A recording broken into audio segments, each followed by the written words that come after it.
committee workshop to order. So if we could have roll call. Councilor Hughes, Here. Councilor McElroy, Here. Councilor Metcalf, Present. Councilor Pocock, Here. Councilor Strobel, Here.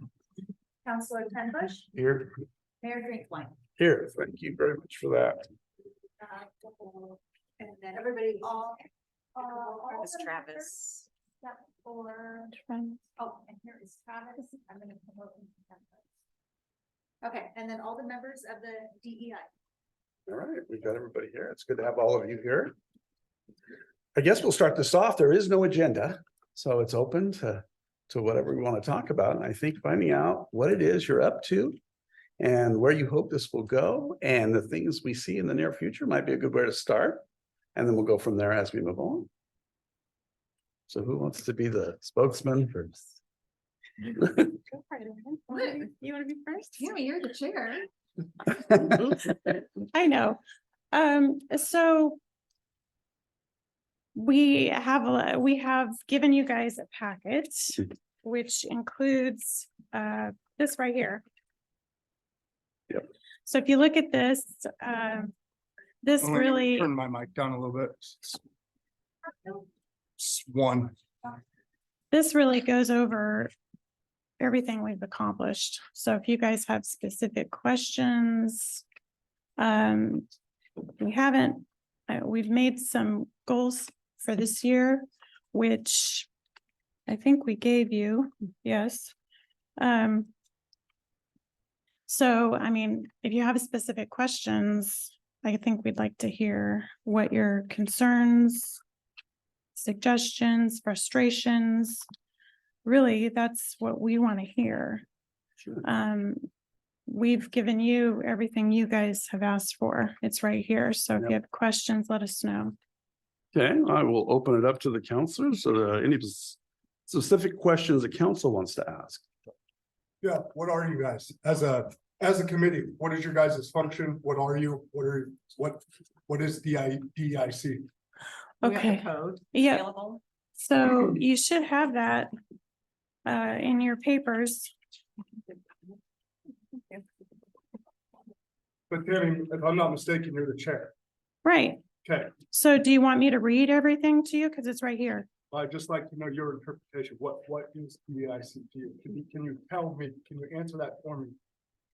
I do what you tell me to do. I do the bidding of, I am on your committee, so you guys should know what that is. But I'm asking from you, do you know what your purpose is? That's what I'm directly asking you. Can you tell me what DEIC is and what its purpose and function is?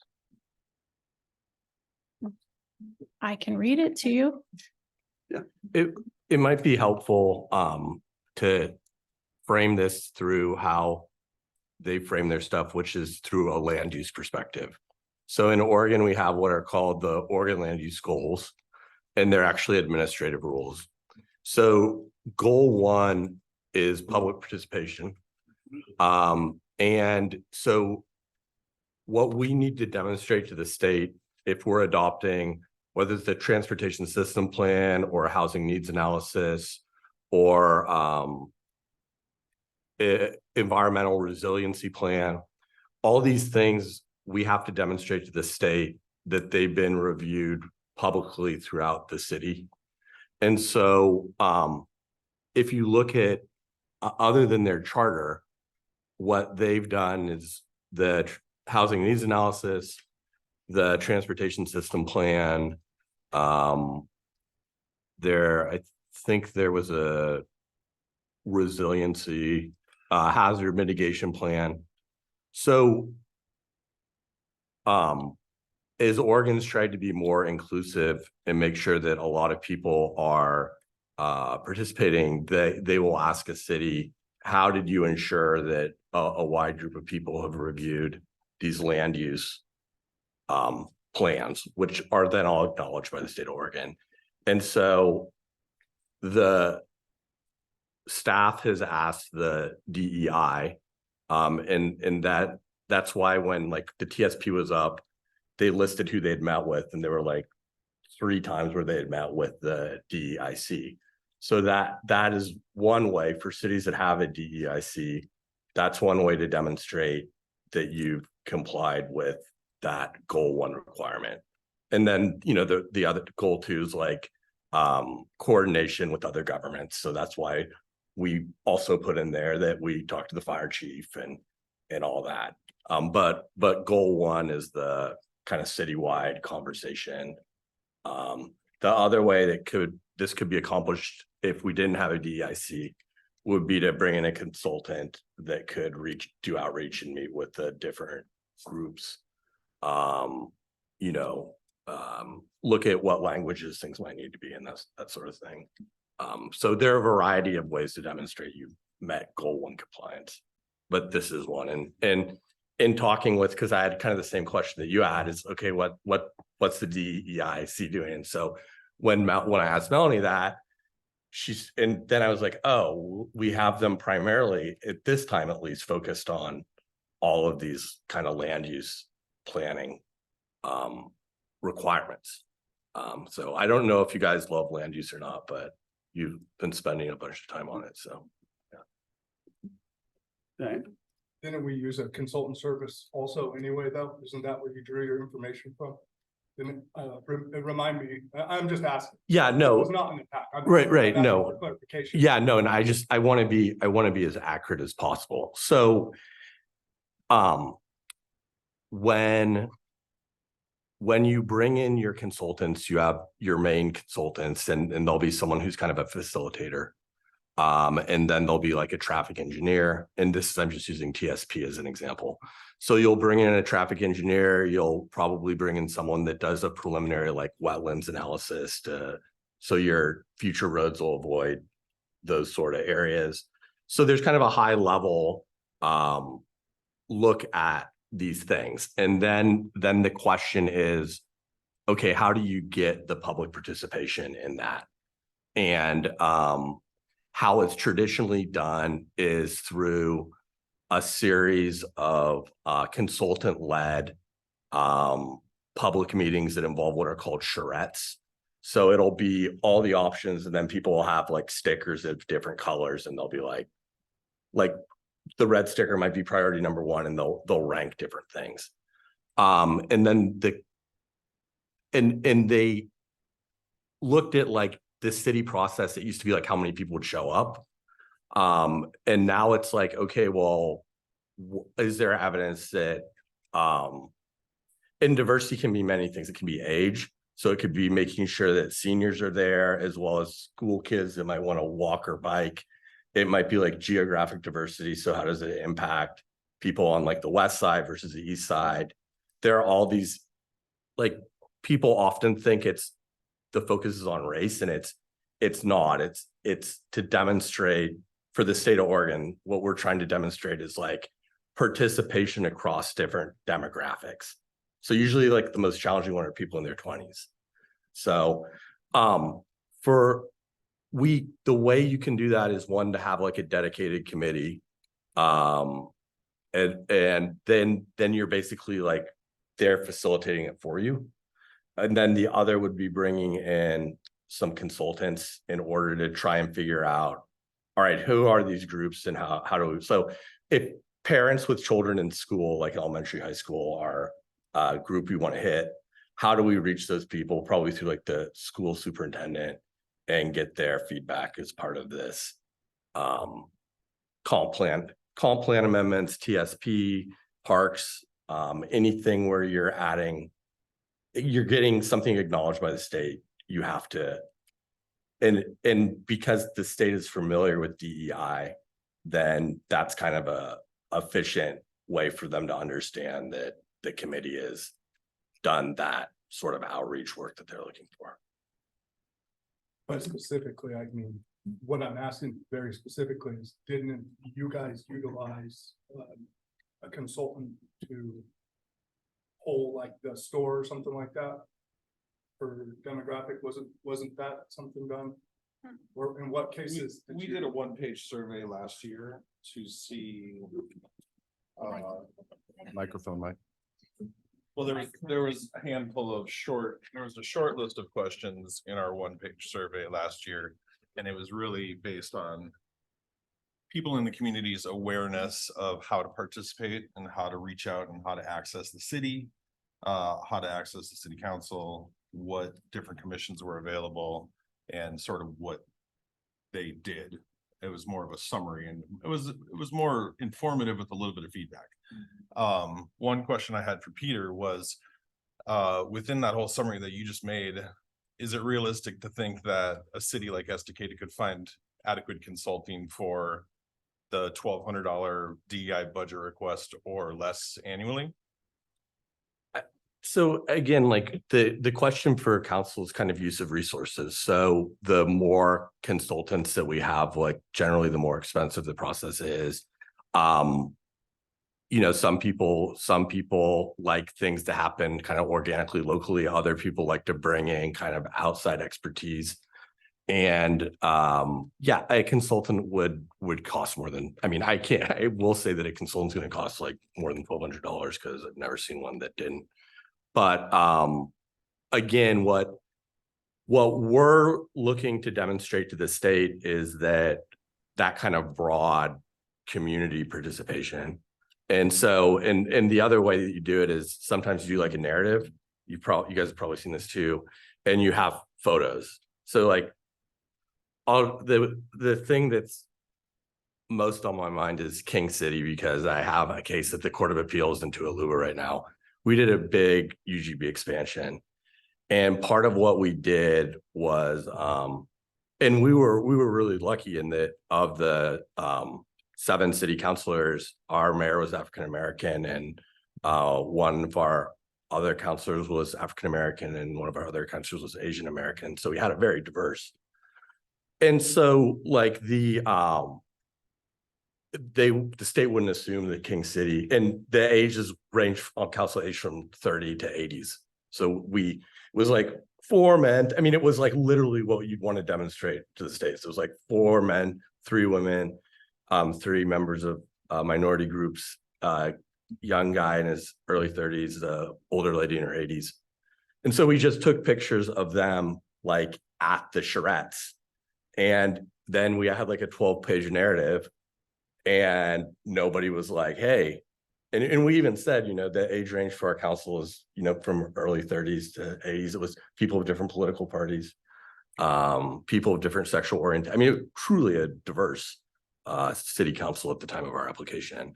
So that's another way that you can do it, is like if you have a narrative that describes, so they don't have a DEI in King City. They don't have a committee for it. They just, they've always said like King City is a welcoming place. That's kind of their ethos anyway. But yeah, we were like,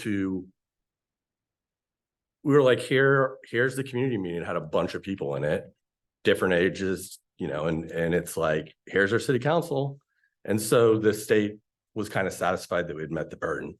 And so that's the question, is like, how do you, particularly with a rural community where people in Salem or Portland might kind of have a view of what it's like that doesn't actually reflect the reality at all, like demonstrating to, you know, here's how we're doing this. And again, there are a bunch of different ways that can be demonstrated through narrative. That could be, for us, it was the main consultant met with the DEIC, you know, I think it was 3 times that they met with you. But we could demonstrate it another way. It's something we have to demonstrate. So my question isn't for the DEI. My question is for my fellow members of council. What is our DEI committee doing that you have a problem with?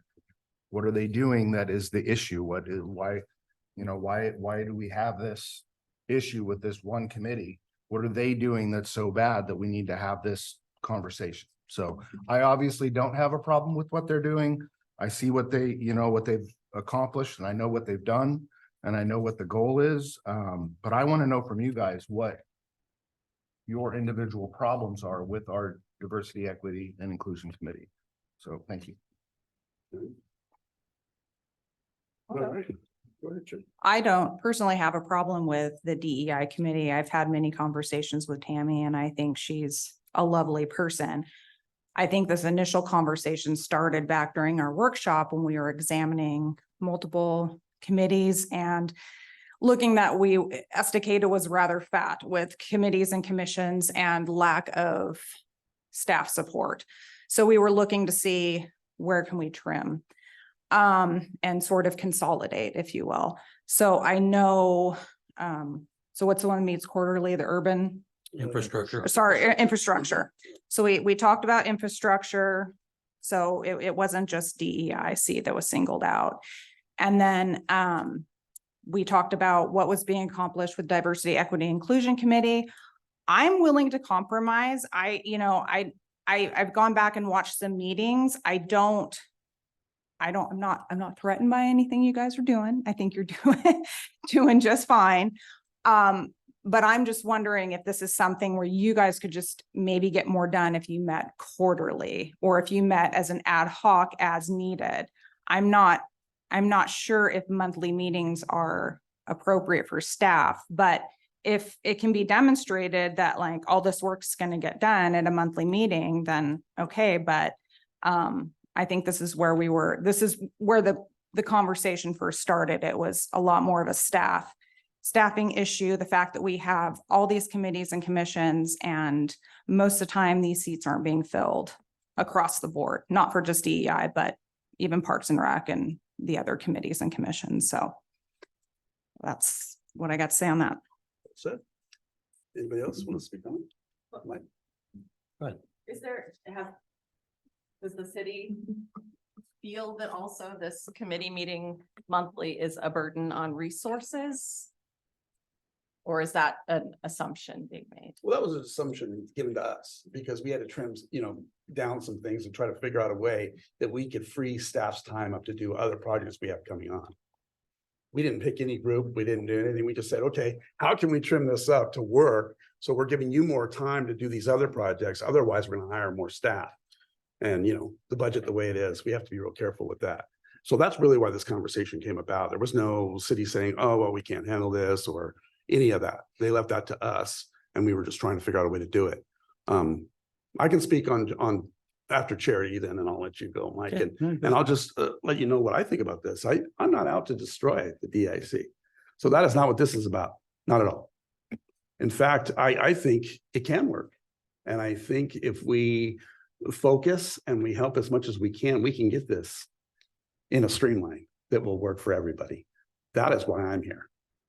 But I know there has been some social media back and forth that has caused a little friction. But I would like us to try to figure out how we can resolve that. So I don't know how we do that because it's freedom of speech. Obviously, we all know that anybody can talk about what they believe or don't believe. That's here and there.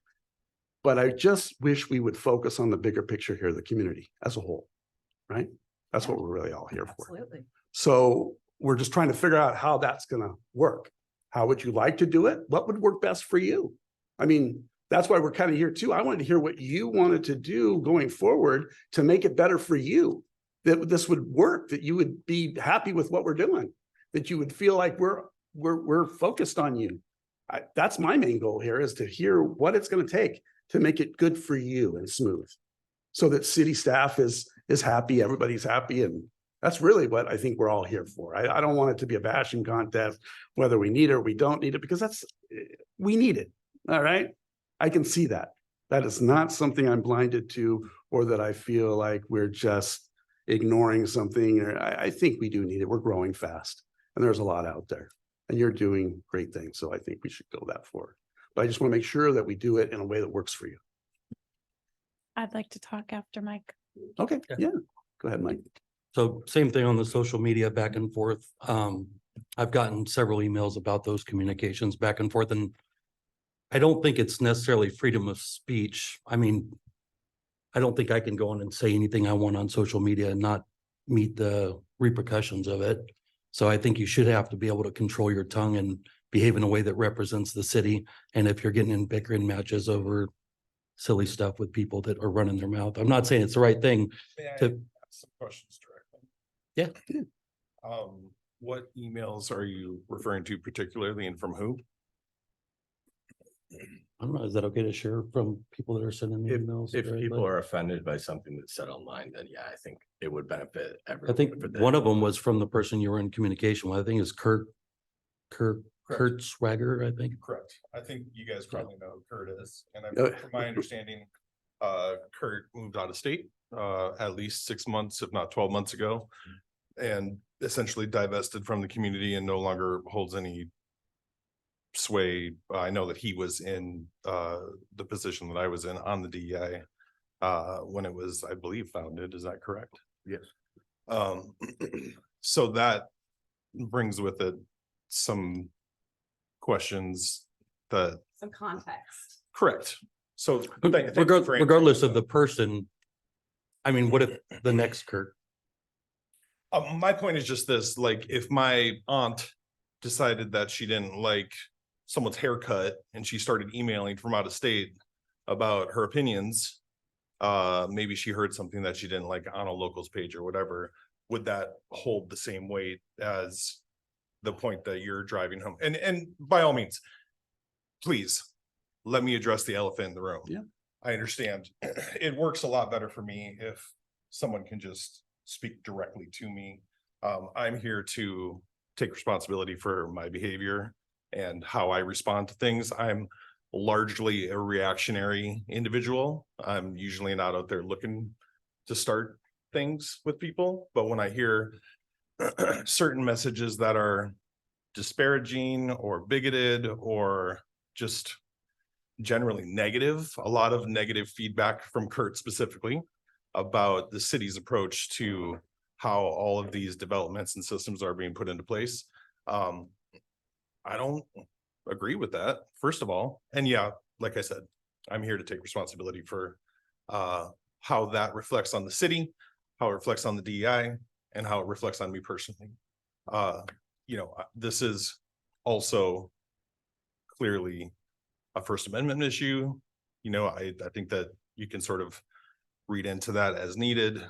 I don't know, based on my interaction with previous council members, I was told, at least when I had questions about similar situations, that there was a very distinct line between your personal representation and your professional and or government elected representation. Because I had similar questions for someone that I was engaging 4 years ago, who was on the council at that time, who I felt was being inappropriate on social media as it pertained to the messaging by the city. So, like I said, if this is an issue about me, let's be very direct about that and we'll resolve it and I'll take responsibility. And I was advised by my attorney to not step down because that was not the right move. So I would like to try and find a way forward. I would like to ensure everyone here that I absolutely am committed to the community and to the work that needs to be done, and that I'm willing to do what needs to be done to move forward and bring back, the positive impact of this on the community. So. Yeah. Thank you for letting me. ramble a little And bit. if I say something before we go on, yeah, I'll let you finish. Go ahead. The other thing is, what groups are an important part of your committee's outreach over the last 3 years? Can you list, I don't know, 5 to 10? We have an outreach plan and we have an entire list of groups that our intention and our goals moving forward is to visit and attend different meetings of different community groups. So we tried to create a list that we felt was representative of multiple different groups that were in the community. So, the urban, the rural, the different youth organizations, churches, really trying to encompass all of the different groups in Estacada. So we have a whole list that is part of our goals for moving forward. What's been the struggle with getting that representation on your committee? We can only view the applicants of those that apply. So something that we did pretty early on was work on making an application that is more accessible. And this is a question that we see across all the committees. We would like diverse representation, whatever that definition means, to be on all the committees. And so that's why we tried to create an application that is more accessible. We're looking at, what else do we do for the application? It's accessible to anybody. Right. but I guess people my don't concern apply. is that the purpose of your guys' specific committee is to present an equity lens. That's What one. things, one of the items that it Yeah. is, right? And why would you need that committee other than that, the thought that the rest of the committees are unable to give that lens? Because they don't have that perspective. If you have a council that mostly white men for the most part, and you have a lot of other committees that are white men and women, then the Diversity, Equity, and Inclusion Committee would be a committee that would be, in my mind, made up of African Americans, someone whose English is a second language, Mhm. an elderly person, a handicapped person, someone that can give firsthand experience at the struggles that they're going through in the city. I mean, I have 4 grandchildren. They're all mixed race kids. I have 3 half black grandchildren and a Hispanic grandchild, but I don't know what they're going through. When my grandson goes to school, I don't know what that looks like for him. When he has a bad day and people are saying awful things to him, I can sympathize with that. I can't empathize with him because I've never lived it. And so I guess the committee's been going for 3 years. You guys had a person with a disability on the committee, and the committee wasn't able to make, and the staff wasn't able to keep them on the committee because they couldn't communicate.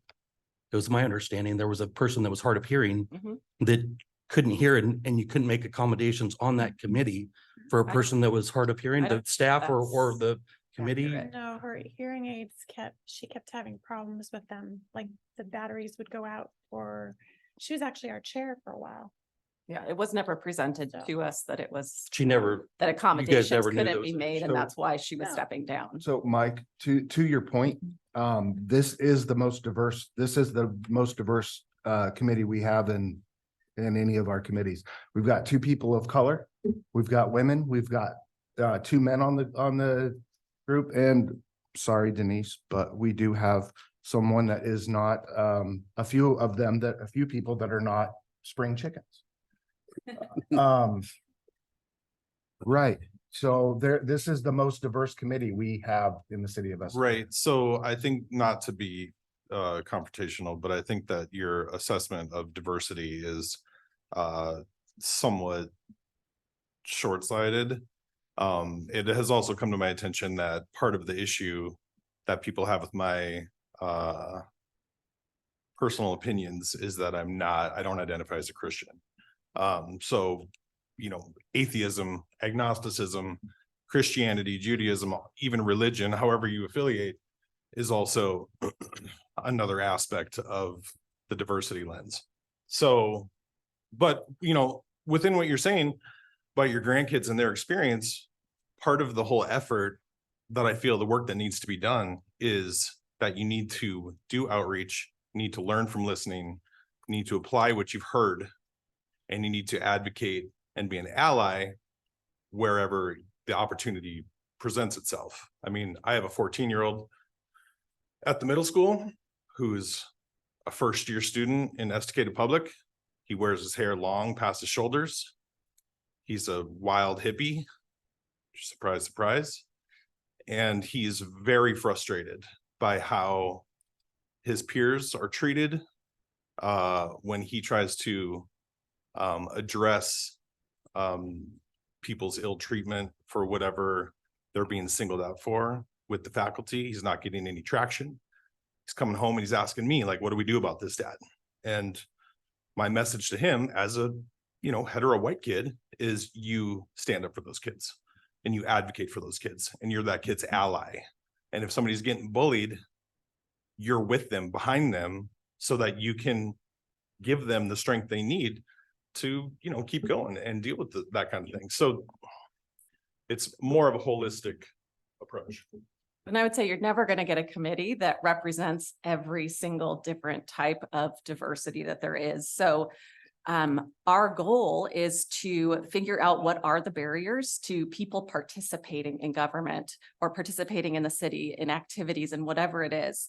So finding out what those barriers are and then beginning to address them. So making an application that was readily available and accessible, looking at, do people need to get that in person, or does everybody have access to a computer and can print it off and bring it into the city hall? Probably not. So it's not something that's going to happen overnight. And that's why we started with the survey to try to just get a baseline feel, which it was a two-sided thing, right? Like, we're asking people, what do you know? But at the same time, by reading that survey, they're learning something. So they're getting a deeper understanding of what the different opportunities are to engage with the city and feel a little bit more educated on what's involved here, like, and how they might, see themselves in it. So it takes a lot of groundwork to get people who have not traditionally been engaged, to get them to feel comfortable coming to the table. So no, we won't represent every different intersectionality of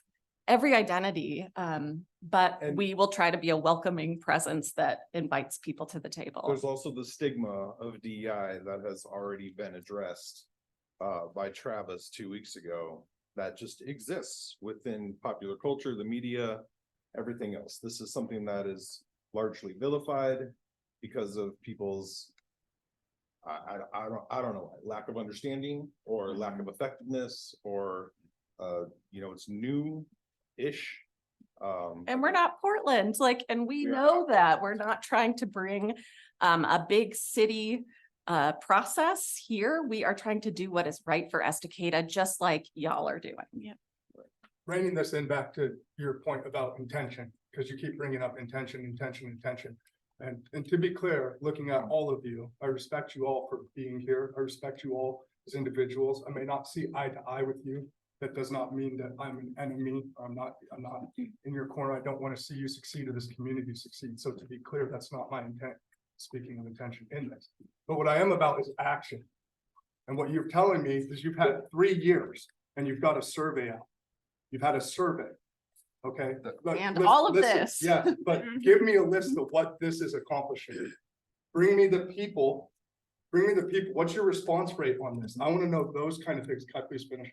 That's why I'm raising my hand. Okay, I see you. But we're talking about intention. I have an intention to meet with these people. I came to your guys' meeting in October, I believe it was, or September. It wasn't a quorum. Okay, That but I came to your meeting to listen. Right? I came as an ally, and you know this. Me and you said, I met with you individually, specifically you. We planned to meet, and then you dropped in on the TSP, which wasn't a quorum. Okay, so my point is, I came to your meeting and I listened to you, and I even asked you questions about things. Have you gone to the churches to meet with the pastors like we discussed? That was on your plan. We have not done that yet. Okay, but this is my point. When are you going to start taking action? Because you're telling me you have lists of things, of people, of groups, or whatever, however you're putting it, you're telling me you have lists. When is your plan to execute on that list? This is not an attack, like, regardless of take it away, keep it, or whatever. Tell me how you're gonna execute that in an effective time that's gonna help us do this, because I don't understand why we need this specifically when we've been told that there's other apparatuses that we could use that would still do everything that this committee is doing.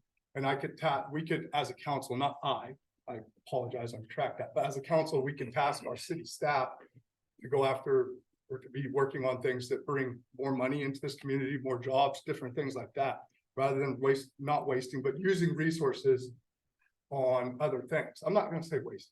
I retracted that. But I'm just asking, when are you gonna be actionable? Can I Yes. speak? sorry. Thank you. So when I look at this timeline, and the things that have been done, it's more of city processes and the things that have been presented to the committee, and they've asked for feedback. So it's really hard to have like a tangible thing, like what have you done?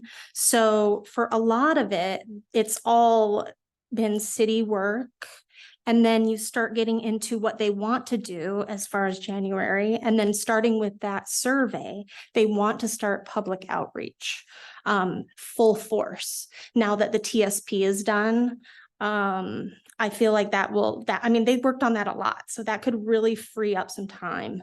I think that as far as Estacada goes, we should focus on the inclusion portion.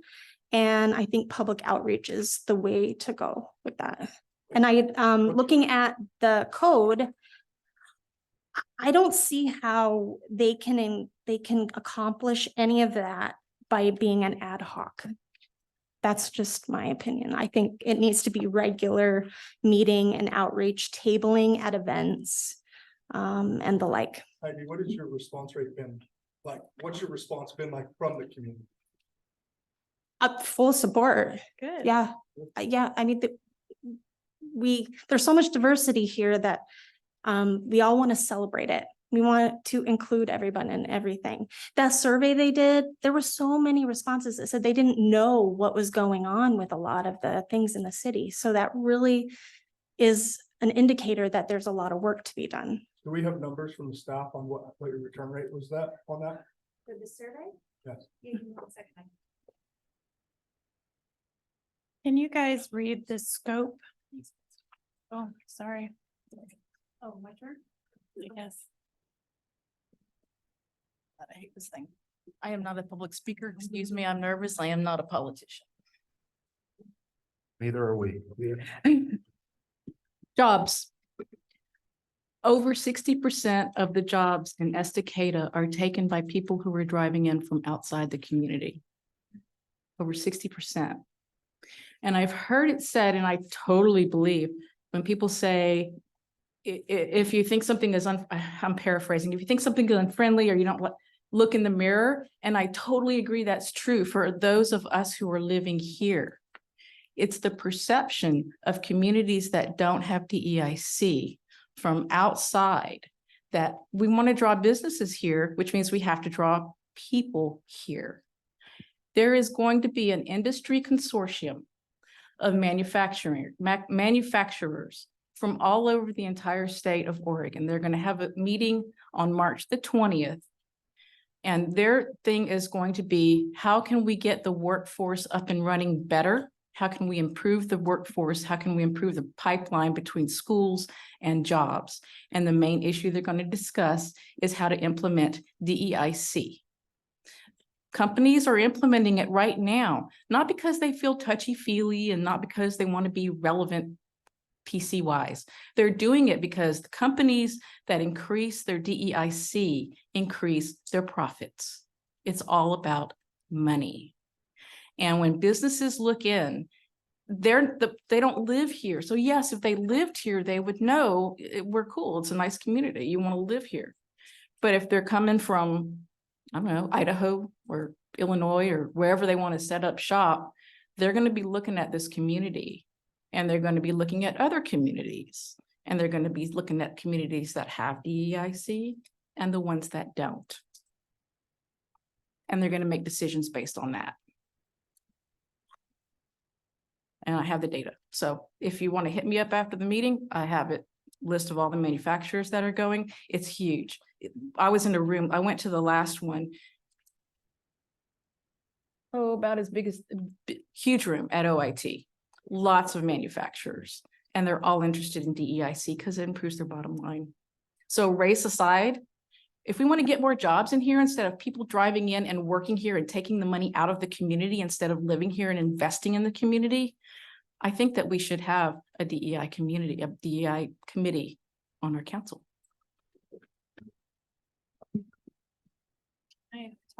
Certainly. Go ahead. Okay. I'm very glad my committee is so talkative today. I wanted to ask you guys, because apparently I wasn't here when the committee was formed, when you did the charter. But I think you have these forms in front of you, the charter. Is that part of your packet? No? Okay. But it's on the website. It's on the packet online. Okay, it's on the packet online. So part of it has a scope, and the scope is to advise, I mean, if you go down through it, three of them say advise city, advise city, it's advise city. So we are supposed to be advising you. If you don't want us to advise you, then I would recommend that you guys look at this charter that you did and change it. Tell us what we're supposed to do. If we're not doing something right, I know when I met with three of you recently, and I asked, and I said, wouldn't it be so great if the DEI went and met with some neighborhoods? So, you know, some of the, what do you call them? Just the neighborhood association. Neighborhood associations, you know, in these different communities. Wouldn't it be great if we went and had a meeting with them and just was a sounding board for you guys to be able to come back and say, you know, this is what we're hearing from our community. This is where we feel like there's some DEI areas that we could improve on. I mean, if we're not supposed to advise you, because I was told by the three I met with, three council people, no, that's not your job. So if that's not our job, then I need to know what our job is. I think we need to know that. If you guys aren't okay with us meeting with churches and other groups in the community, we need to know that, because I just heard right now Jonathan saying, well, when are you going to meet with them? But then when I had the meeting with those three council people, they said, no, you shouldn't be doing that. So we need to have clear guidance from you. I think that's what I'm trying to say. Tammy, that's inaccurate. What you were told was, we want to hear directly from the community members. We don't want your interpretation of what they were saying. That's what you were told. But we're supposed to be a sounding board. And that meeting that you're referring to was in January, correct, right? Mhm. Okay, and Yeah, I'm gonna I roll know. back to you again, to my comment earlier that you were saying about, I met with you at the beginning, not you specifically, with DEIC. Some of I you wasn't guys are- there. I met with you guys in October, and I heard you guys tell me that that was your tendency. October, November, December, and you're meeting with me in January, asking me, what can we do? That's another 90 days that have gone by that you have not met. And that was a goal that I believe you set at the beginning of 2023. So you had 12 months to Can go I- meet with these pastors and these other figures before it was even brought to you that we wanted to hear from the community directly. Okay, That- can I- Government Very goes specific. slowly. Yeah. Okay. Very specific. Did you grab the mic, Denise? Yeah, guys, you know, I'm hearing a lot of fighting here over what is and what is not. That is not what this is about. This is about what we expect and what they would like to tell us they're going to do in the future. And it's that simple. I'm not here to get rid of this at all. And I made that very clear already. So that is not what we're trying to do. So let's focus on what we can do going forward Right, between the two of us, interacting, right, learning, right, on how it best fits Estacada. right. Now, I want to answer to your question on work here in Estacada. According to what I know, the industrial park is booming. It is just about full. And the third phase is on the way to being full. Our issues with people coming back and forth for work is not so much the DEI. We need that. Don't get me wrong. I'm not saying we don't need it, but that is not the driving force behind work right now. Work is our transportation. We have the curbs that are failing on a daily basis. I sit in C4 trying to get money to get a good route back and forth so that people can drive back and forth, so big companies can truck their items back and forth. These are issues that we need to address, not whether we have DEI. Now, DEI is important to everybody. It's not just Estacada, but I'm not trying to dismiss it. I'm just saying that that is not a good reason as far as employment. Our area is booming. Our housing market is exploding, okay? Because we're a place everybody wants to live. This is not about the race. This is not about anything. It's about a community that works well together and it's proven itself. And now we're getting the people moving in on a daily basis. We want to find a way to make them feel like they're wanted. And that's what we're all here for. So let's not fight about it anymore. Figure out how we're going to destroy it. Let's go forward in a positive now that says, hey, let's embrace this and figure out what's going to work for everybody. Right. Thank you. So, I wanted to, you had a question. How many people did the survey? 69 people returned the survey. Thank you. And I also have another point of clarification. When this is all committees, not just DEIC, their project plan does not follow a calendar year. It follows our fiscal year. So their current project plan runs through June 30th, not through December. So, excuse me. Yeah. Okay, any other positive ads here? Let's go with Paul. So what do you think would make you guys better, more impactful to the council, more impactful to Estacada as a whole? Having the support of the council That would be huge. would be good. Yeah. And having, The tone could change. And we could feel like what we're doing isn't personally or politically insulting anyone. yeah, we actually have just voted 3 more people onto the committee that aren't here today, and they are bringing even more diversity. Kimberly's in the. Oh, audience. right. Yes. One of our new ones. And just because our skin isn't different color, we all have backgrounds that are pretty amazing, like people that we've worked with. We may not be those people, but we advocate for them. My husband and I, we lead a free dental clinic every year, and I'm dealing with amazing people in that, people coming from all different lifestyles, everything. And so I love to advocate for people. I'm white. Sue me. But, yeah, we want to work with you guys. We just really want to work with our community. Meeting with groups is definitely on our things to do. And we've kind of been in just kind of circling, waiting for what you guys are going to not do or not do. We'd love to get going on some of this stuff, and I had plans to do so, but then heard from the rumor mill that things were not going well. So we would like your backing. We would like your support. We would like your guidance. If like I said, if this charter is not what you guys want and you want something different, you want it to look different, tell us what it is. Just, we're happy to do whatever, but I do think monthly meetings are very important. As Jonathan mentioned at the last meeting, committees that don't meet monthly don't have a lot of fruit that come out of them. It's just a fact. I've been on committees, and if you meet monthly, you get a lot more done. So. No, and this is not just any committee. This is an emotionally charged committee. It's got a lot of issues that people either find offense or don't find offense. So obviously it's emotionally charged. So you deal with more than most of us would. So I commend you on that. Coming from a person who was called a racist for I don't know how long. It was the most ridiculous thing I've ever heard in my life. I suffered racism in a different way. I grew up in a small town that was, pardon the expression, all white. Mm, And my brother is a person of color. mm, And we were poor, and we didn't even have a roof on our house. But the town decided to paint commune on the side of our house and beat up my brother on a daily basis. So when you say, do you know racism? And I look at that and I think, you don't know racism. You have no Yeah. clue what that's Right. like. So I think I have a pretty good clue. And what you're doing here is important. And I do want to make sure that we get this right and that we're helping you. So that is not the issue. So I hope you won't take it as it is.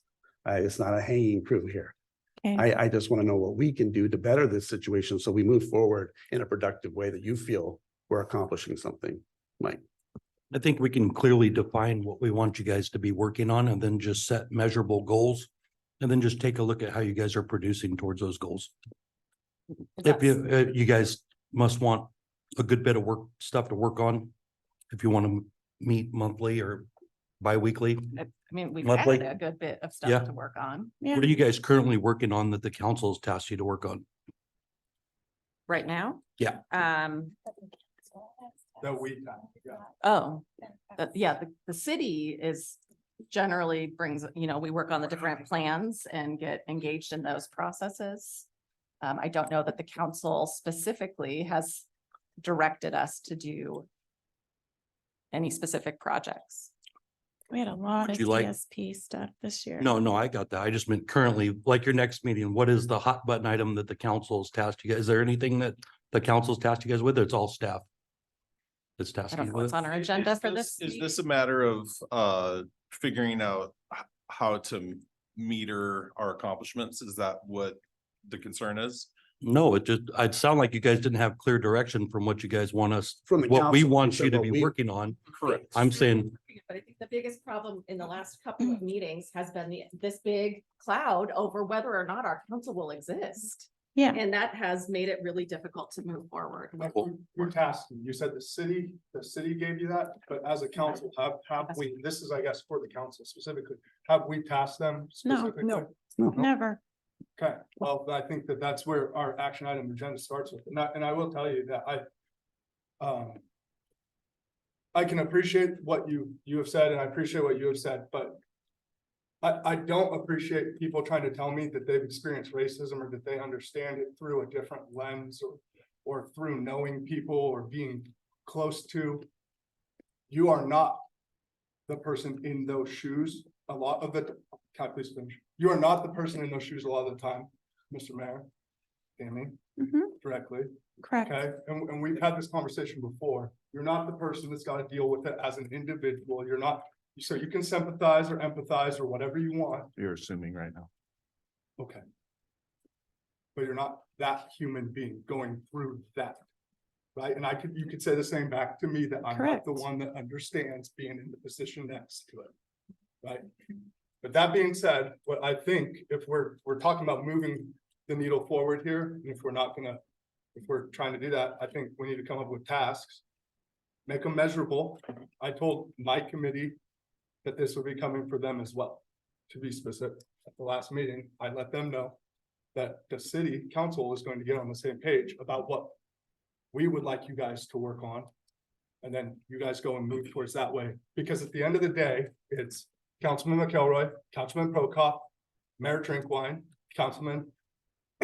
It's this group of people right here that has to answer to those members sitting out there. And it has to make the decisions to try to better move the needle forward. And it is our job, and this is on the accountability part, to set you guys up for success. Right? And to help you and to be a resource. And you're asking for us to be an ally. And that's more than fair. Right? But that being said, then we need you to be working on the stuff that we task you with, not what city interprets what we want. But I think as a council, it's time for us to be more involved. How would that work? Yeah, and I'm do we just do wondering that how for any that- other commissions as well too? I don't think we sit down and task Process. each commission to do what we don't task each commission to do goals. They come to us with goals, we help them prioritize them. That's typically how it works back and forth. So that's what I would look for from any commission, is that when the goal setting happens, they come with the goals. That's our chance to look through them, say yay or nay, this is what we want, this is what we don't want. And we help prioritize. Yeah, specific tasks for committees does come from city staff. Based on our goals that we set.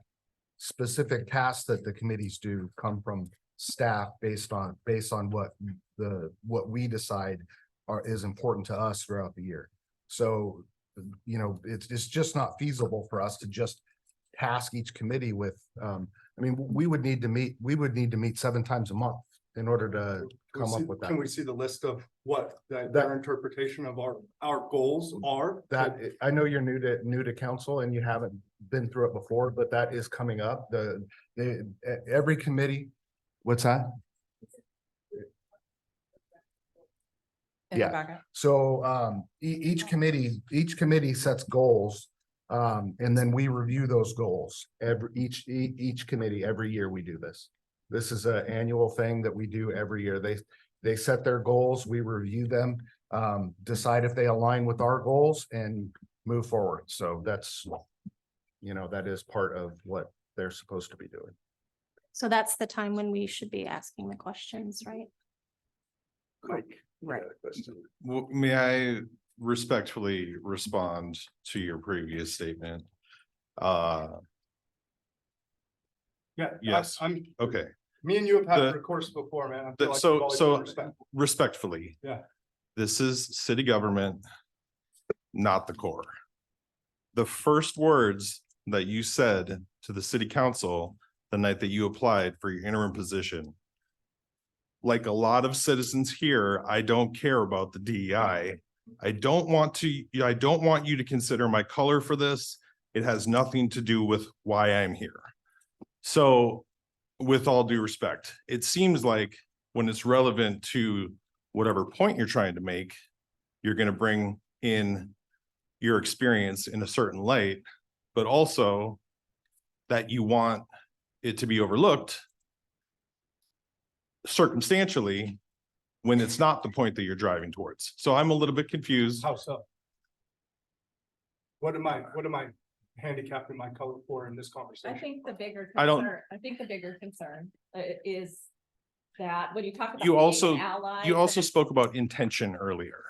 And when I just quoted the first words you said to the council, it sounds like your intention initially came with some kind of preconceived notion about what DEI was, not what it was in Estacada, or what this certain group of individuals was trying to accomplish, or the time frame, or how it was metered. It was just, I don't care about that. And I feel like this is a larger, your assertions and your opinions about this are like, yeah, frankly, I feel like you're pandering to a base that has a similar impression of this committee that you do. And that is not something that you're willing to relinquish. Mayor's asking us to all kind of bury the hatchet so we can move forward. And I feel like the same tone continues to exist. And then you're gonna try and take something that was said in sincerity to make a connection with your experience. And you're gonna tell him he doesn't know, and it's not the same thing. I understand what you're saying. Yes, you don't know anything. Right. Neither do I. I'm a cis white male. That's not what I said either, is it? But I get it, okay? So like, rather than to continue to split the divide, like this is about us trying to be better together. And what did I Right. just say before you just interjected all that? I said, how can we support you? What goals can we look at? And then they told me the process. And now we're backing up again. But what I will say is that when you say I'm pandering to a base, no, but I am asking questions for an obligation. And when we're talking about things about the DEIC, when I'm asking you your interpretation of it, and you can't answer it, it concerns me. I think we because you're could, it supposed- just felt a little bit like a trap. So, oh, okay. Or an attack. I can respect that. Sorry that that's how it came from, aggressive. I guess, but my intention was to come in here and have a conversation on one, whether we were gonna keep this or move it into another one. That was what my intention was, and then the mayor just a few minutes ago changed that to the direction that he thinks that this is gonna go. So the mayor said that this is what he wants to do, and now we're discussing from his direction the way forward. That's my interpretation of this, and that is not something you're willing to accept? what The mayor's suggestion moving forward. I serve this community and this council equally. I don't have to agree with him to respect the process or to move forward. I'm not gonna stand in your way and try to make you fail. This community is everything to me. I have children in this community as well, just like you, in the same school as you. And we will be advocating for their well-being, their safety, and their prosperity. Absolutely. So I can go with the direction and adjust course, absolutely. Okay. And I think we're clear on that back and forth. Aaron. go ahead. So as far as creating a structure that works for everyone, that makes everybody feel like we have a direction and y'all feel like your time is being used wisely and that you are getting the most out of every committee that you have serving under the council. I think there's a lot of strategic planning examples that exist. I work in a community college, so we do a lot of that stuff. But I think having the city goals, making sure that the committees are all aware of, here's what the city wants to accomplish this year. And to ask each committee to formulate, maybe some are not connected to the goals specifically, but asking each committee to come up with goals that support or a work plan that supports the goals that the city has. I think that's a totally feasible, smart thing to do so that what the city has said they want to do, they will get the additional traction of every committee that's working for you, helping to move those initiatives forward. There are things on the 2024 goals that we are clearly already working on, which, engaging the younger generation in the committees. So that's something that is on our plan and something we want to do. So something we can help you all get additional traction on. I know there's the emergency preparedness plans, and that's something that we have worked on the other plans in looking them over to see how are we engaging feedback, because that's going to be a really important issue for this community. So let us help look at how we can make sure that we are engaging all of the different segments of Estacada so people feel good about the plan that comes out and they know the plan and they're educated on it, and it's a win-win for everyone. I think there's just a lot of overlap and we could all get a little more specifics, because I've gone and presented goals at those meetings and it feels very, very much just like a formula. You just get up, you say your things, maybe there's questions, maybe there's not, but I really feel like it could be a lot more intentional and could be a really stronger process for the committees and for you all. How would you guys feel about joining us out of town hall to talk about what you guys are trying to do and answer questions for the community about? Yeah, things? we've had open opportunities for people to come and talk to our group, and I think we absolutely want to listen to what people have to say, so it's important we understand the temperature of the community and what the concerns are, and so we can see how many people are mislabeling the work that we're doing or have ideas about what we're doing without having ever read the minutes from a meeting or attending a meeting. And I think a lot of people's concerns could really just vacate if they had the opportunity to talk with us and see the work that we're doing. Yeah, I agree. I think really what we're looking at here, and I've heard this and people have told me that we follow ordinances, that we stay direct, that we do what's in our charter, we do this, we do that. We've left out one big item, and it seems to be left out more and more lately as we move along. And I think that's probably one of the dividing factors in our city, and I hope it'll go away. It's compassion. Somewhere along the line, we've left compassion in the dust, and I don't know where that happened, and I don't know why, but we've got to get some of it back. Amen. And I'm not talking about codes. I'm not talking about city structure. I'm not talking about anything. I'm talking about compassion as a whole. If we lose compassion, we lose everything. That's right. Okay. So let's try to get some of that back going forward.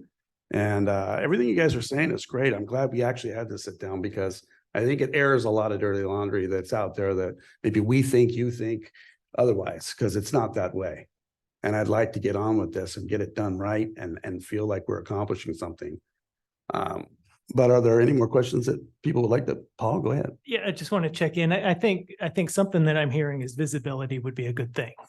Be at a town hall or getting out doing the surveys, all of that. I think that's something I think we could all agree on that we'd like to see more of from your commission. But what about as you're looking at things like the upcoming emergency preparedness, do you feel like you are equipped to look at that?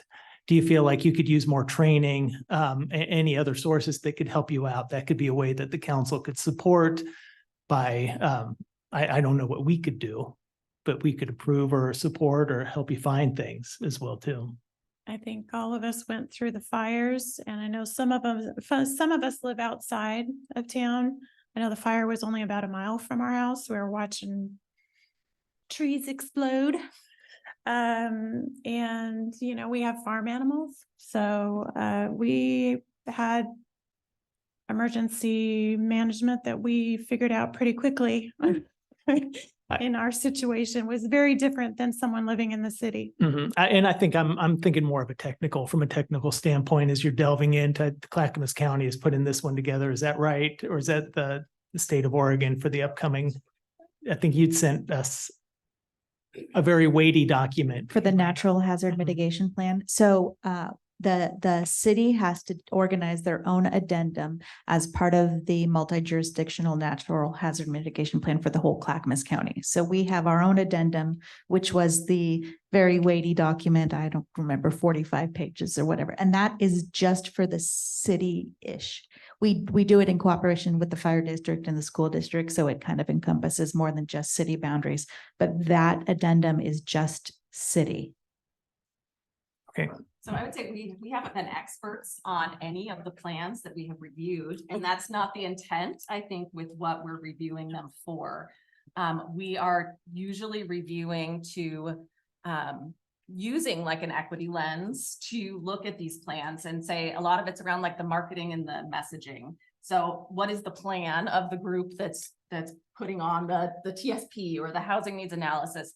How are they planning to engage the community? And does that reflect Estacada and how we know that Estacada would need that information delivered? So that's typically been what we've been looking at. I think if there are other specific things that you would want us to use a lens of while we're looking through those plans, we might need some technical assistance. But if it's just really looking at how do we make sure people have access and are able to provide feedback to these plans, that's something I think we can do.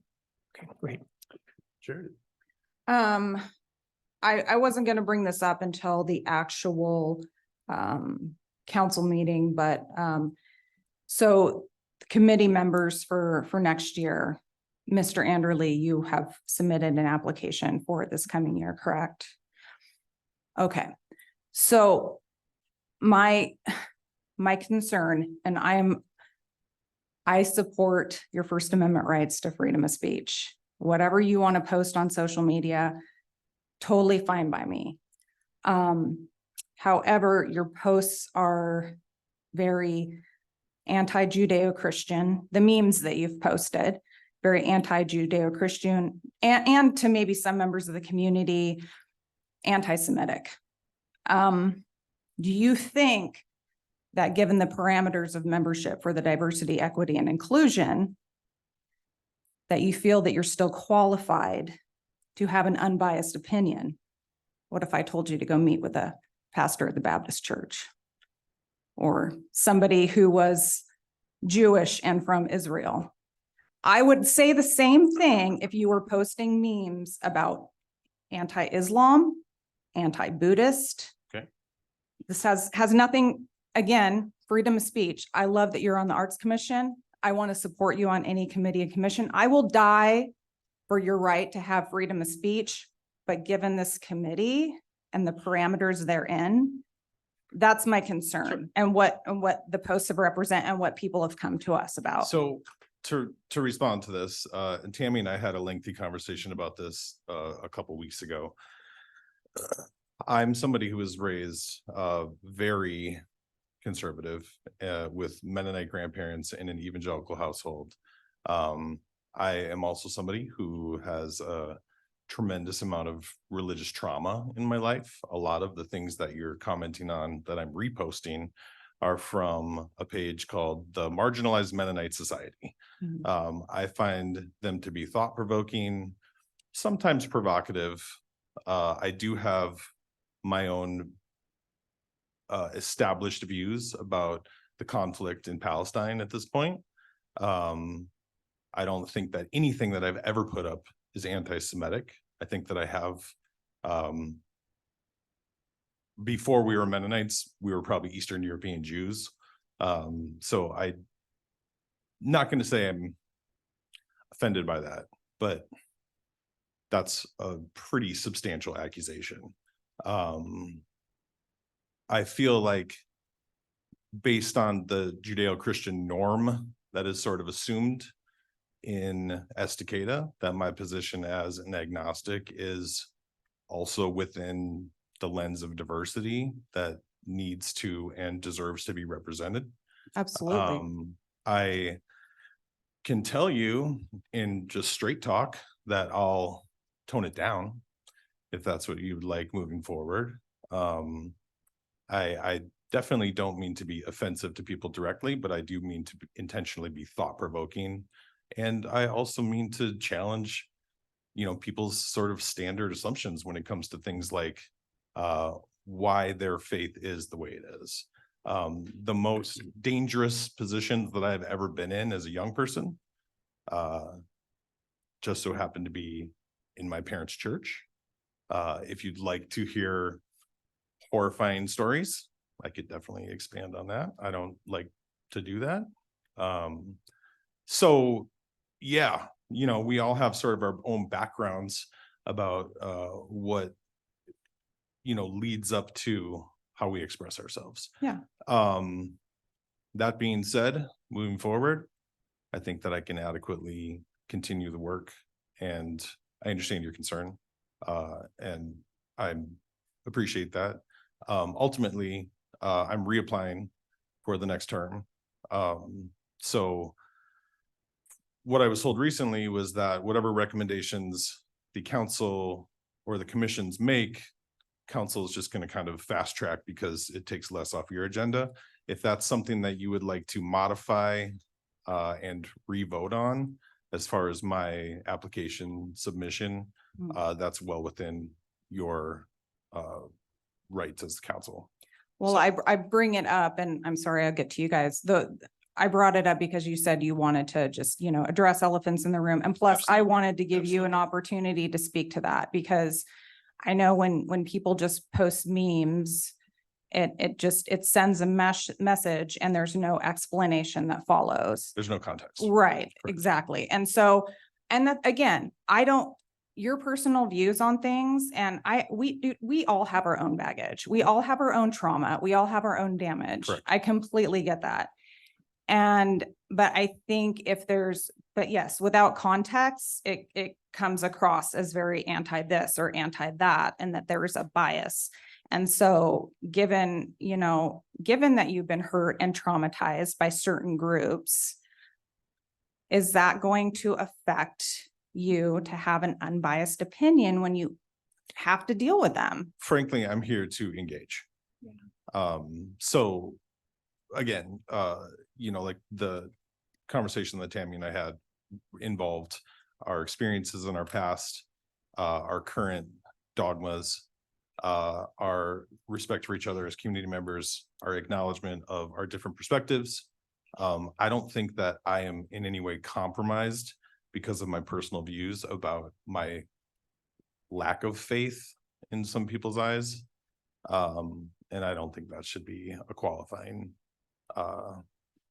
requirement, frankly. Can I just make one quick Sure. point? So within the DEIC membership, there's a bunch of bullet points for how to be a qualified person to serve on this. And Yep. one of those is the ability to work collaboratively with people of diverse perspectives and experiences. And I think people on this very council could say that, yes, you know, you don't see eye to eye with Mike, but you've been able to have respectful, engaging conversations with him. And I think just about every person that probably has, I think one example is somebody who has complained, totally able to have a respectful conversation with Mike.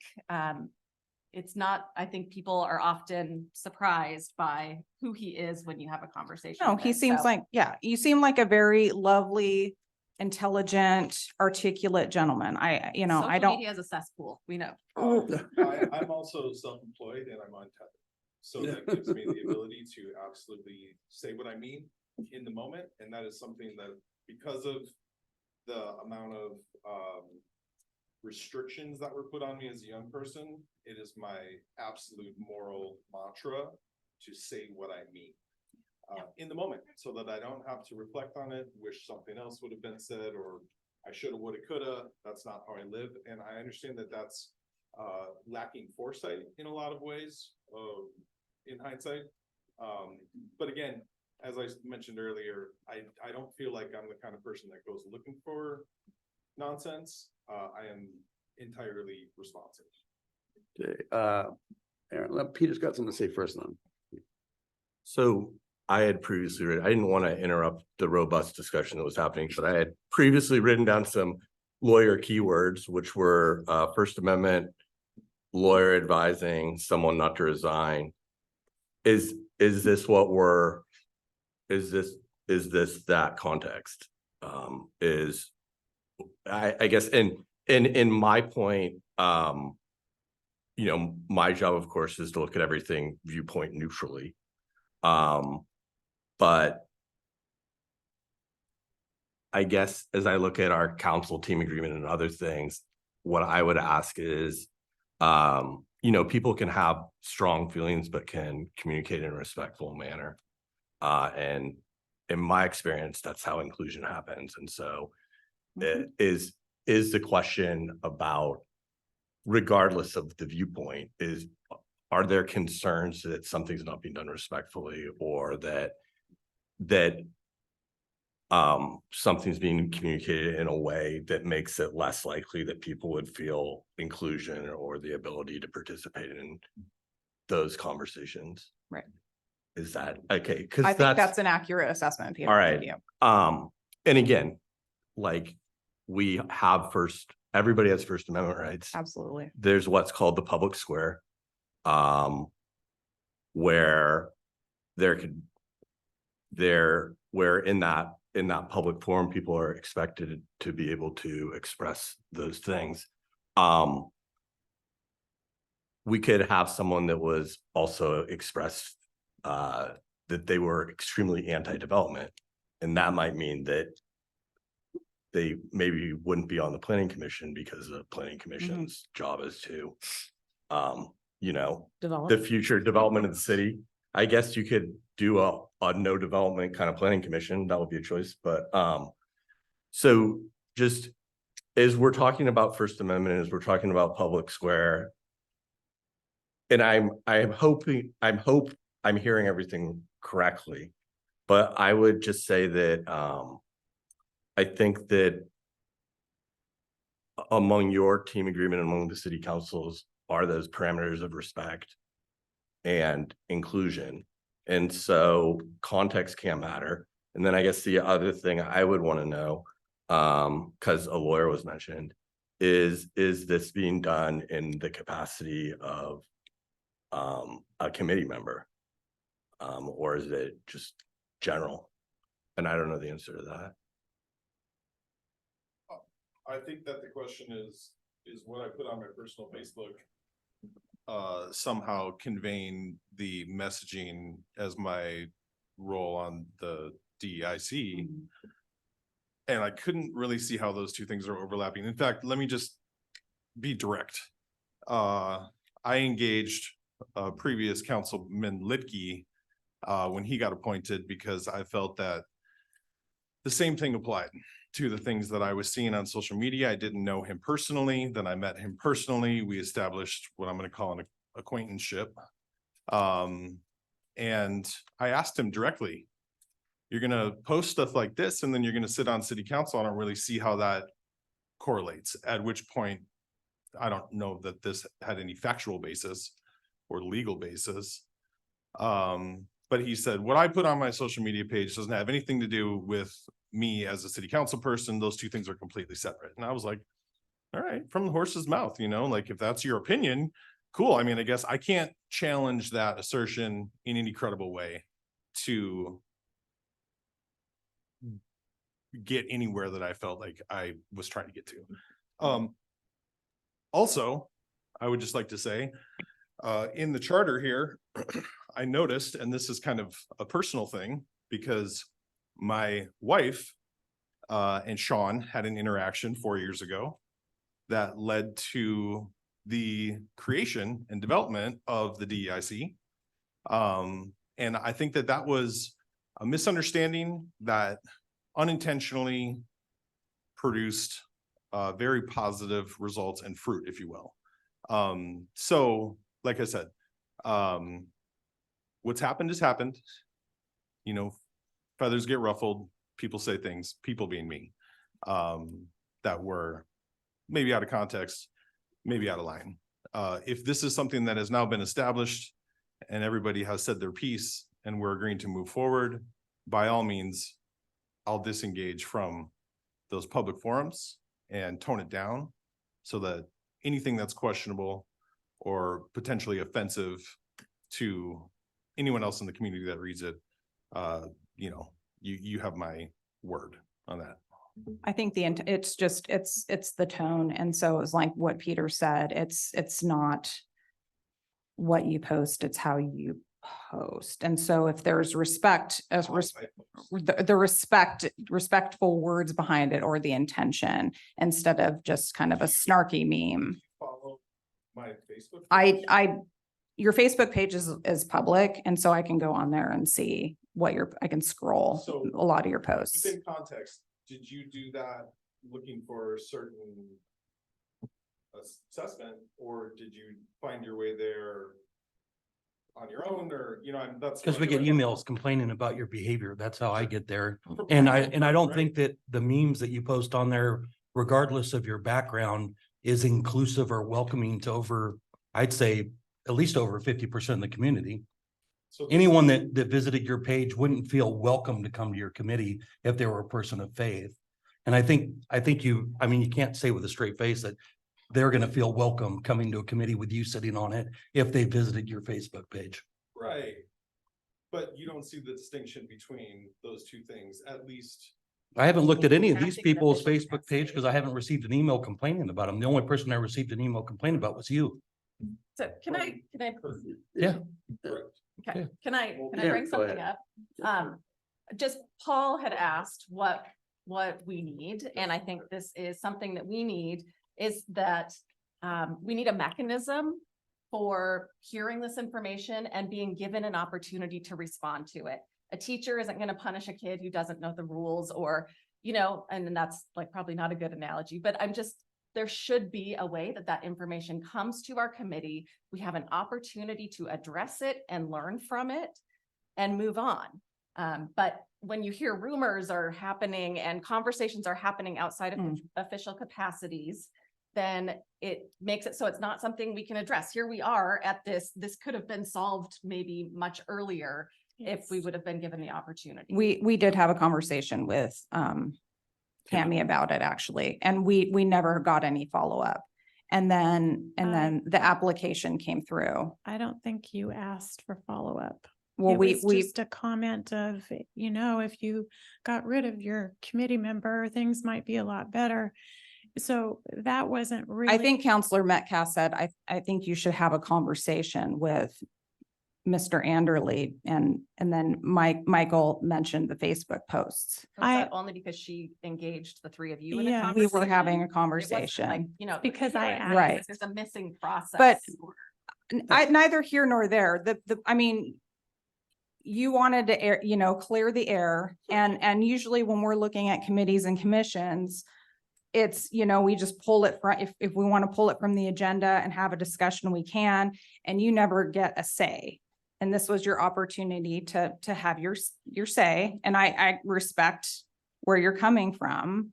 So, it's just, there were some concerns, and I think Peter addressed it well, and Can I say something? Travis? Yeah. Go ahead. This is very relatively new information to me. And I apologize if I am not coming through clearly. My Wi-Fi is not great. My concern as a member of the DEIC is that I understand First Amendment rights very clearly, just from my profession and my experience within my profession. But as a member of the DEIC, I think it is our responsibility to make sure that our conduct does not offend anybody from that is within a protected class. And if so, there are things that are being shared that are, and again, with the idea that free speech is free speech and it is protected, but at the same time, members of the DEI should be ones who welcome all ways of thought, both religious and non-religious. We should be respectful of all protected classes. And so to hear that there have been several complaints that would alienate our population of faith is extremely troubling to me as a member of the Church of Jesus Christ, right? That is concerning to me. And it makes me wonder how effective a member of the committee can be if they have offended or could potentially offend a huge part of the community. And furthermore, whether there should be some sort of process to bring these complaints to the committee or to the committee member or not, this is also a question of common sense and a question of a basic understanding of your position on the committee, that if you are going to be sharing things that are potentially offensive, that's not going to help anything. And I think that Michael has done a good job of owning it and of recognizing the potential for offense. But at the same time, that stuff is on there forever, right? Or you don't know how many people have screenshotted it and have made their impression of Michael, but also of the DIC because of it. This is a huge part of what the DIC in Estacada is trying to clear up, and that is a big reason why I got on the DIC, was to help people recognize the good in it, help people that think a little bit more like me to realize the good in it. And when memes or posts or whatever are reposted, it can have a crushing effect on our effectiveness. Hey, thank you for that. Sean. Yeah. So would it be helpful for us to periodically meet with you guys, do a little workshop, not quite this long, because I don't think we'll need it next time. But maybe, I think it's been very good for us to kind of get to know each other a little bit, and maybe to check in, especially if now, are you today on your agenda, are you approving applications? Is that what part of your agenda That would is? be on our first part. Okay, so if he is approved, and I would advocate for that, because I'm a very conservative, probably Michael and I have talked about this, we're probably polar opposites, but I have really valued his opinion. I personally tend to polarize myself in my personal life. I have in the past kind of hung out with people that I wouldn't normally hang out with, maybe someone like Mike, but I have on the committee, and it's been a very valuable relationship. There's other people on the committee as well that I probably don't have a lot in common with, but normally, right? Yeah. But this has just been a really valuable experience for me. So I would ask that you would approve his application. And if you did, could even be with the caveat perhaps that we circle back in a few months and just see how things are going. Yeah. Okay, I'm gonna Mike and then Jerry, and then we have to. After you close had the the meeting with us, did you have the discussion with him about his behavior? I had a discussion with him. It wasn't right after the meeting, but I have had And there was a conversation after a our meeting. and lengthy then conversation. Did anything change on your Facebook post since the conversation? Have I deleted? No, have you changed what you're posting on there? I haven't looked at it recently. I'm just saying, if I looked at the last 2 months since the conversation, is it the same stuff? It was 2 months ago. I don't know that I've been, sure, make no mistake. And let's be very frank about this. Once this came to my attention, I realized that I was compromising my own position and how it related to the efforts of this committee. And I have toned it down, so to speak. So if this is the issue, is that I'm an outspoken agnostic or atheist, and that's offensive, this is essentially the other side of the coin of somebody who's a very proud. No, what you're saying is simply not true.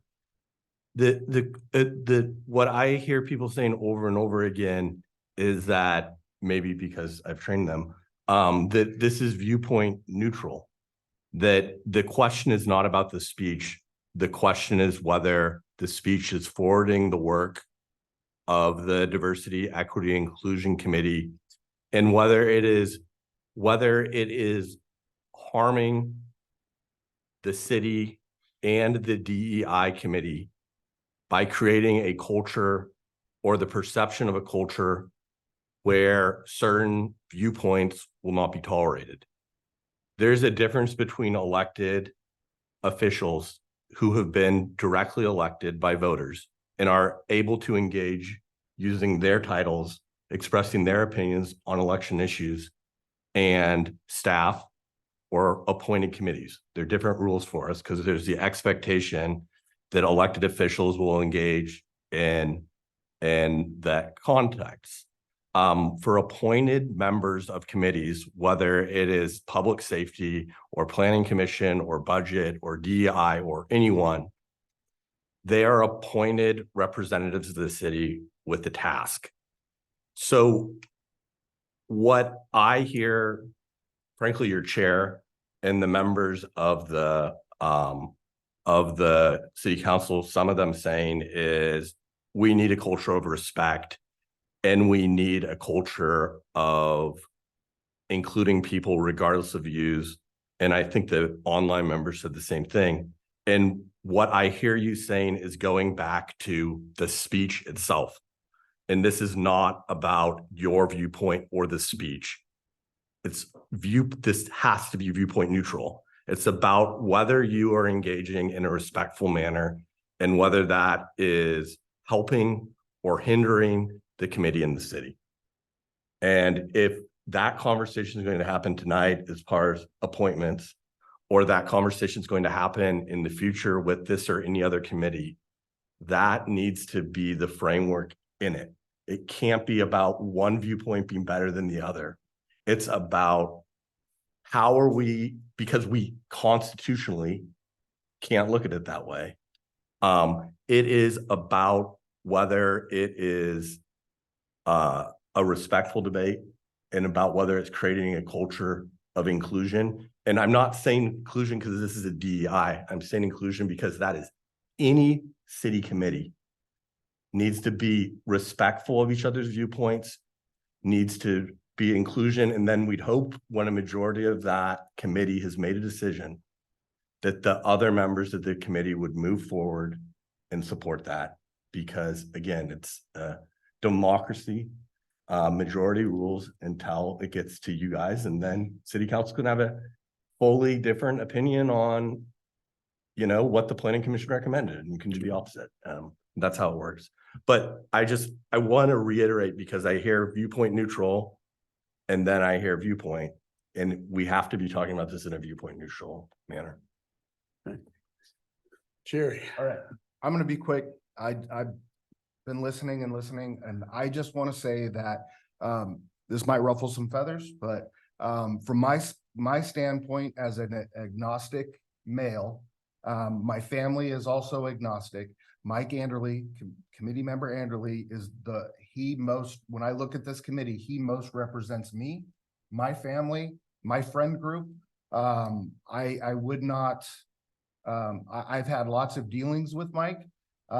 He's always been a great conversationalist. It's always been pleasant. I've never walked away from a conversation with Mike, you know, feeling any certain way. I see his Facebook posts. The complaints that we got, honestly, take them with a grain of salt, because they're from a former committee member that spent 2 years trying to undermine this very committee. I did see what was posted, but you know, you have to take the full thing.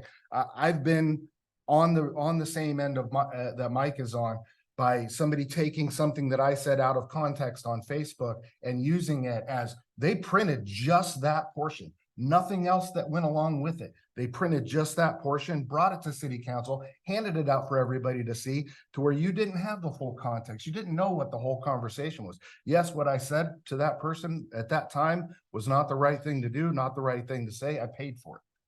But, you know, I know Mike. I know that he has paid for his comments over and over, whether it be on that particular post, if you continue reading, or, you know, under our scrutiny. So thank you guys. But like I said, when I look at this committee, Mike Anderle is the one that most represents me, my family, my friend group, because, you know, we're a diverse group of people. So thank you. All right. Well, I gotta say, people, I kind of like this meeting, actually. Even though it had a lot of back and forth, it kind of puts a clarity that needed to happen. I think for us to understand each other and be all on the same page and go forward in the right direction, we needed to understand how each of us feel. And I think we did that. I feel confident that we did that. Mike, I feel for you. You were more under the spotlight than most, but I know what that's like. So, yeah. But I want to tell you, I think it was a good meeting, and I'm looking forward to more. I think meeting more frequently is a good idea, shorter, more in depth, so we can get a better understanding both sides going forward. So I thank all of you tonight for coming forward with this and giving us a chance. And I thank all the counselors for being up here and being respected, and getting out their points without, going too far over the edge. It's hard. It's hard making the right choices up here, but I think you all did tonight. So thank you for that.